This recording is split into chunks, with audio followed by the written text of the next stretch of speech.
जोरदार स्वागत है आपका टीचर प्लानिंग पॉइंट प्लेटफॉर्म पे। और आप सभी भविष्य के शिक्षकों को ढेर सारी शुभकामनाएं। देखिए, आपको वैकेंसीज का इंतजार नहीं करना है, अपनी तैयारी आपको बिल्कुल पुख्ता रखनी है, क्योंकि जैसे ही वैकेंसी आए आप इतना उसमें बढ़िया और बेहतर स्कोर कर जाओ कि आपकी एक सीट सुनिश्चित हो सके। तो कहना चाहूँगा कि जो भी मेरे भाई बहन चैनल पर नए हैं वो चैनल को सब्सक्राइब करके बेल नोटिफिकेशन ऑन कर लें, ताकि ऐसी बेहतरीन वीडियोज़ आपको मिलती रहे और आपकी जो तैयारी हो बिल्कुल एक लेवल अप हो सके।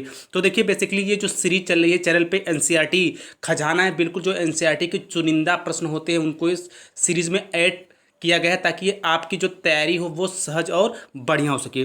तो चलिए स्टार्ट करते हैं आज की बेहतरीन क्लास। तो क्वेश्चन नंबर 1 यानी प्रश्न संख्या 1 में क्या कहा जा रहा है कि बैंगनी रंग खाद्य पदार्थों में क्या दर्शाता है। यानी जो बैंगनी रंग है वो खाद्य पदार्थों में क्या दर्शाता है, प्रोटीन, कार्बोहाइड्रेट, वसा या विटामिन। देखिए, ये एनसीईआरटी का क्वेश्चन है, तो आपको क्या इसमें बताना है कि जो बैंगनी रंग होता है वो खाद्य पदार्थों में क्या दर्शाता है। तो इसमें जो करेक्ट ऑप्शन है वो है ऑप्शन नंबर ए, यानी कि प्रोटीन दर्शाता है। यानी कि खाद्य पदार्थों में जो बैंगनी रंग होता है वो क्या दर्शाता है, तो वो प्रोटीन को दर्शाता है। आगे चलते हैं प्रश्न संख्या 2 की तरफ। देखिए, हमारे भोजन में पाए जाने वाले कार्बोहाइड्रेट किस रूप में होते हैं। यानी जो हमारे भोजन होते हैं, जो हमारा फूड होता है, तो उसमें जो कार्बोहाइड्रेट पाए जाते हैं वो किस रूप में होते हैं, मंड तथा शर्करा के रूप में, ग्लूकोज के, जल के, या फिर शर्करा के रूप में। तो बात क्या हो रही है कार्बोहाइड्रेट की। तो देखिए, जो हमारे भोजन में पाए जाने वाले कार्बोहाइड्रेट होते हैं वो बेसिकली किसके रूप में होते हैं, वो होते हैं मंड तथा शर्करा के रूप में। यानी ऑप्शन नंबर ए बिल्कुल 110% करेक्ट है। आगे चलते हैं क्वेश्चन नंबर 3 की तरफ। देखिए, पानी का घनत्व अधिकतम होता है। यानी पानी का घनत्व पूछा जा रहा है कि सबसे अधिकतम कब होता है, 100 degree Celsius, 4 degree Celsius, 0 degree Celsius या -4 डिग्री सेल्सियस। ठीक है, तो आपको क्या बताना है, पानी का घनत्व सबसे अधिकतम कब होता है। क्वेश्चन नंबर 3 की बात हो रही है, तो क्वेश्चन नंबर 3 का जो सबसे सही ऑप्शन है वो है ऑप्शन नंबर बी, यानी कि 4 डिग्री सेल्सियस पे पानी का घनत्व सबसे अधिकतम होता है। देखिए, सूर्य में निरंतर ऊर्जा का सृजन किस कारण होता रहता है। क्वेश्चन नंबर 4 की बात हो रही है कि जो सन है, ठीक है, इसके इसके बाहरी यानी कि जो इसके अंदर से ऊर्जा लगातार निकल रही है करोड़ों अरबों वर्षों से, तो वो किस कारण होता है, नाभिकीय संलयन के कारण, नाभिकीय विखंडन, रेडियो सक्रियता या फिर कृत्रिम रेडियो सक्रियता के कारण। तो क्वेश्चन नंबर 4 का जो सबसे परफेक्ट ऑप्शन है, सही आंसर वो है ऑप्शन नंबर, क्वेश्चन नंबर 4 का ए, यानी ऑप्शन नंबर ए, यानी नाभिकीय संलयन के द्वारा उस सूर्य में निरंतर ऊर्जा का जो सृजन होता है उसका कारण क्या है, नाभिकीय संलयन है। आगे चलते हैं क्वेश्चन नंबर 5 की तरफ। देखिए, पृथ्वी के गुरुत्वाकर्षण का कितना भाग चंद्रमा के गुरुत्वाकर्षण के सबसे नज़दीक होता है। और इस क्वेश्चन को ऐसे भी घुमा के पूछ सकता है कि जो पृथ्वी होती है उसके गुरुत्वाकर्षण का कितना भाग यानी कि चंद्रमा पे होता है। बेसिकली यहाँ पे भार की बात हो रही है।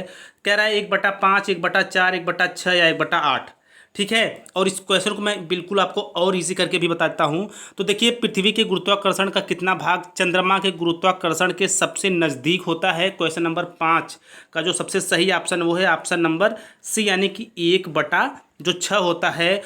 यानी कि जो 1/6 होता है, ये जो भाग है वो चंद्रमा के गुरुत्वाकर्षण के सबसे नज़दीक होता है। अच्छा, मान लीजिए यदि आपकी आप इस चीज़ को ऐसे भी समझ सकते हैं। मान लीजिए आपकी पृथ्वी पे वज़न कितना है, वेट कितना है, 60 केजी है। ठीक है, यदि आपसे पूछा जाए कि चंद्रमा पे आपका भार कितना होगा, तो उस पर आप आराम से कर सकते हैं 1/6 गुणे 60। ठीक है, तो 6 हो गया, तो क्या हो गया, 10 केजी हो गया। तो देखिए जानिए कि यदि आपको आपका भार पृथ्वी पे 60 केजी है, तो यदि आप चंद्रमा पे जाएंगे, तो चूंकि हमें पता है कि जो चंद्रमा का भाग होता है वो 1/6 गुरुत्वाकर्षण के सबसे नज़दीक होता है। तो हमारा मान लीजिए पृथ्वी पे हम 60 केजी के हैं, तो हम जैसे ही चंद्रमा पे जाएंगे वहाँ पे हमारा जो वेट होगा वो 10 केजी का हो जाएगा। आगे चलते हैं, साधारण बातचीत की तीव्रता डीबी होती है। तो देखिए, एक क्वेश्चन से आप एक क्वेश्चन और भी समझ सकते हैं कि ध्वनि का मात्रक क्या होता है, वो होता है डीबी या डेसिबल होता है। तो देखिए, पूछा जा क्या जा रहा है कि साधारण बातचीत की तीव्रता होती है 30 से 40 डीबी, 50 से 60 डीबी, 100 डीबी या फिर 110 डीबी। तो देखिए, साधारण बातचीत की जो यानी कि जो हम आप साधारण बातचीत करते हैं उसमें जो ध्वनि की तीव्रता कितनी होती है। क्वेश्चन नंबर 6 का जो सबसे सही ऑप्शन होगा वो होगा ऑप्शन नंबर ए, यानी कि 30 से 40 जो डीबी होती है वो क्या होती है, साधारण बातचीत की तीव्रता होती है। आगे चलते हैं। देखिए, ब्रह्म समाज के संस्थापक थे यानी कि जो देखिए ब्रह्म समाज के संस्थापक कौन थे? केशव चंद्र सेन, रामानुज, राजा राम मोहन राय या फिर गौतम बुद्ध। ब्रह्म समाज के संस्थापक की बात हो रही है। क्वेश्चन नंबर 7, तो क्वेश्चन नंबर 7 का जो सबसे सही ऑप्शन वो है ऑप्शन नंबर सी, यानी कि राजा राम मोहन राय ब्रह्म समाज के संस्थापक थे। देखिए प्रधानमंत्री जन धन योजना कब प्रारंभ हुई? यानी कि प्रधानमंत्री जन धन योजना कब प्रारंभ हुई? ऑप्शन देखिए 28 अगस्त 2014, 15 जनवरी 2014, सी में कहा जा रहा है कि 5 सितंबर 2014 या फिर डी में कहा जा रहा है 10 जनवरी 2014। क्वेश्चन नंबर 8 की बात हो रही है, तो क्वेश्चन नंबर 8 का जो सबसे सही ऑप्शन वो है ऑप्शन नंबर ए, यानी कि 28 अगस्त 2014 को प्रधानमंत्री जन धन यानी कि प्रधानमंत्री जन धन योजना प्रारंभ हुई। डेट आप बिल्कुल याद रखिएगा। देखिए जैन धर्म के संस्थापक या तीर्थकर कौन थे? यानी कि पूछा जा रहा है कि क्वेश्चन में जो जैन धर्म है उसके संस्थापक कौन थे? महावीर स्वामी, ऋषभदेव, पार्श्वनाथ या फिर गोपीनाथ। तो देखिए जो जैन धर्म के संस्थापक कौन थे? क्वेश्चन नंबर 9, तो जो ऋषभदेव हैं, यानी कि जो ऋषभदेव हैं ये जैन धर्म के क्या थे? संस्थापक थे या पहले तीर्थकर थे। और जो 24वें क्रम के तीर्थकर हैं वो थे महावीर स्वामी, जो काफ़ी ज़्यादा फेमस हुए और इनसे भी क्वेश्चन पूछे थे एग्जाम में, जो मैं आपको नेक्स्ट वीडियो में जरूर ऐड कर दूंगा। आगे चलते हैं क्वेश्चन नंबर 10 की तरफ। देखिए मेगास्थनीज की इंडिका में किस समाज एवं संस्कृति का विवरण मिलता है? यानी देखिए इससे हमें क्या पता चलता है कि मेगास्थनीज क्या है? एक दार्शनिक था, उसकी बुक का क्या नाम है? इंडिका। तो उसमें बेसिकली पूछा जा रहा है कि उस जो बुक थी उसमें किस समाज या संस्कृति का विवरण मिलता है? गुप्तकालीन, मौर्यकालीन, कुषाणकालीन, भी इस्लामकालीन। क्वेश्चन नंबर 10 की बात हो रही है, तो क्वेश्चन नंबर 10 का जो सही ऑप्शन वो है ऑप्शन नंबर बी, यानी कि जो मौर्यकालीन है वो मेगास्थनीज की इंडिका में उसका यानी कि मौर्यकालीन समाज का विवरण और संस्कृति का विवरण मिलता है।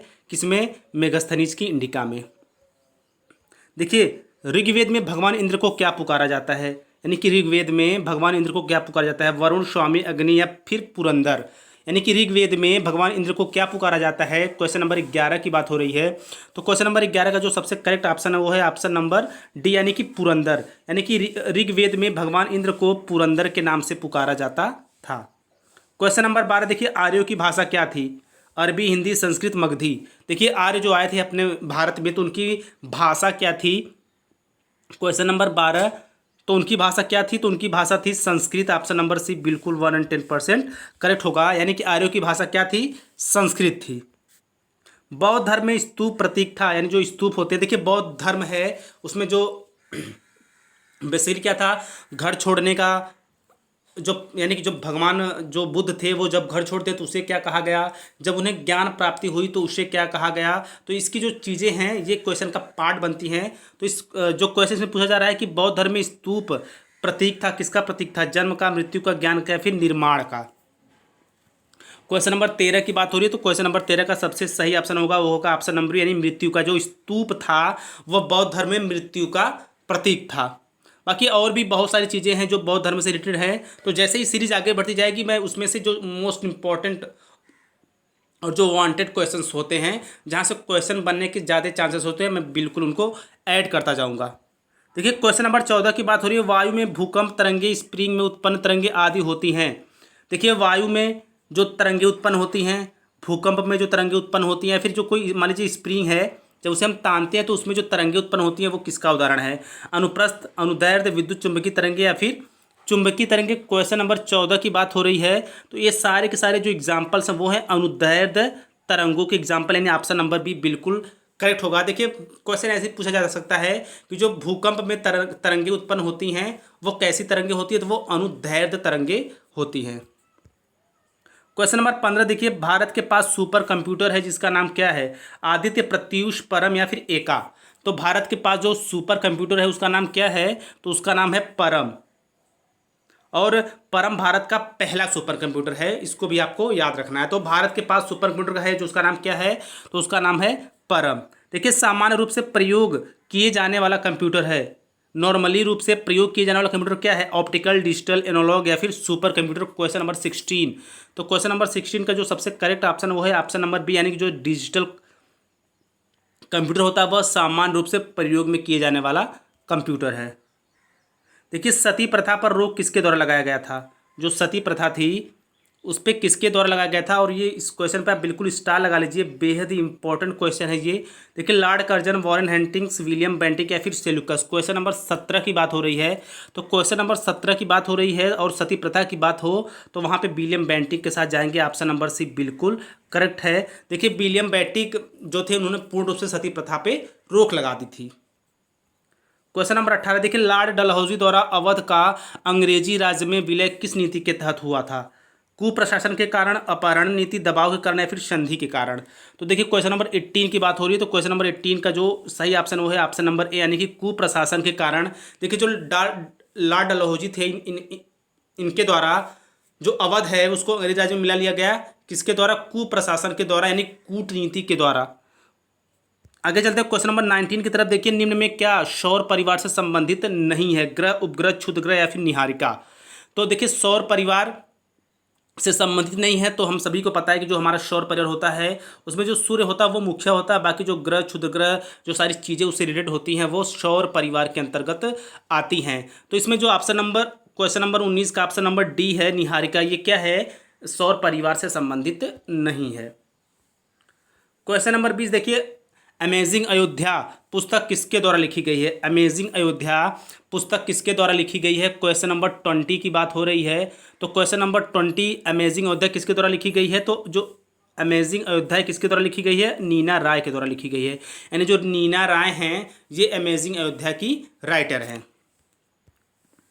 क्वेश्चन नंबर 21 देखिए रेल मंत्री पीयूष गोयल ने किस राज्य से पहले किसान रेल का शुभारंभ किया? यानी किसान जो रेल है उसका प्रारंभ सबसे पहले किस राज्य से हुआ? उत्तर प्रदेश, महाराष्ट्र, झारखंड, मिजोरम। तो क्वेश्चन नंबर 21 की बात हो रही है। तो इसका उद्घाटन कहाँ से हुआ? किसान रेल का शुभारंभ वो हुआ है महाराष्ट्र से। और ये ट्रेन कहाँ तक चली जाएगी? तो ये ट्रेन चलाई जाएगी बिहार तक, बिहार के दानापुर तक। देखिए क्वेश्चन नंबर 22 भारतीय संविधान का निर्माण करने वाली संविधान सभा का गठन कब किया गया था?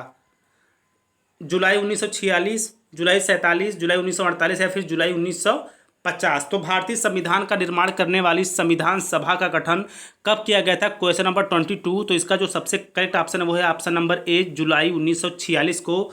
बेहद ही इंपॉर्टेंट क्वेश्चन है ये, इसको अपने माइंड में बिल्कुल सेट रखिएगा। आगे चलते हैं क्वेश्चन नंबर 23 की तरफ। देखिए 14 वर्ष से कम आयु के बच्चों को उद्योग, कारखानों और जोखिम भरे कार्यों में लगाना संबंधित है। अनुच्छेद 24, 25, 26 या फिर 27। यानी कि जो 14 वर्ष से कम बच्चों को उद्योग में लगाना, यानी कि जो बाल अपराध होता है, ठीक है, वो किससे संबंधित है? क्वेश्चन नंबर 23 की बात हो रही है। तो ये संबंधित है अनुच्छेद 14 से। अनुच्छेद 14 में कहा गया है कि 14 वर्ष से कम बच्चों को आप उद्योग या फिर कल कारखानों में जोखिम भरे कार्यों में आप नहीं लगा सकते। ये बिल्कुल दंडनीय अपराध है। यदि ऐसा करते हुए आप पाए गए तो आप दंड के भागीदार भी होंगे। क्वेश्चन नंबर 24 देखिए मूल अधिकारों का प्रारूप किसके द्वारा बनाया गया था? मूल अधिकारों की बात हो रही है यहाँ पे। जवाहरलाल नेहरू, महात्मा गांधी, लाला लाजपत राय या फिर एनी बेसेंट। क्वेश्चन नंबर 24 की बात हो रही है। तो क्वेश्चन नंबर 24 का जो सबसे करेक्ट ऑप्शन वो है ऑप्शन नंबर ए, यानी कि जवाहरलाल नेहरू के द्वारा मूल अधिकारों का प्रारूप तैयार किया गया था या फिर बनाया गया था। क्वेश्चन नंबर 25 देखिए भारत में किस तरह के नागरिकता का प्रावधान है? एकल, द्विनागरिकता, त्रिनागरिकता या फिर बहुनागरिकता। तो देखिए जो भारत है, क्वेश्चन नंबर 25 की बात हो रही है। तो यहाँ पे प्रावधान किसका है? एकल नागरिकता की, यानी ऑप्शन नंबर ए बिल्कुल करेक्ट होगा। यानी भारत में एकल नागरिकता का प्रावधान है। सो आई होप ये वीडियो आपको जरूर पसंद आया होगा। और मैं आपको एक बात आपसे कहना चाहूँगा कि यदि आपने हमारे Facebook page teacher planning point को लाइक न किया हो तो वहाँ पे आप लाइक करके जुड़ सकते हैं, क्योंकि वहाँ पे सारी की सारी जो वीडियोज़ होती है वहाँ पे शेयर की जाती है, आप आसानी से वहाँ पे पा सकते हैं। और साथ ही साथ वहाँ पे स्टडी से रिलेटेड काफ़ी अच्छी चीज़ें भी डाली जाती है। सो मिलते हैं नेक्स्ट पार्ट में। इसी तरह स्वस्थ, व्यस्त और मस्त रहिए। अपनी पढ़ाई को बिल्कुल बेहतर और बढ़िया बनाइए। और यदि आपने मेरे चैनल को अभी तक सब्सक्राइब नहीं किया तो सब्सक्राइब कर ले और इस वीडियो को ज़्यादा से ज़्यादा शेयर करें और वीडियो कर दे लाइक। सो मिलते हैं नेक्स्ट पार्ट में। जय हिंद, जय भारत।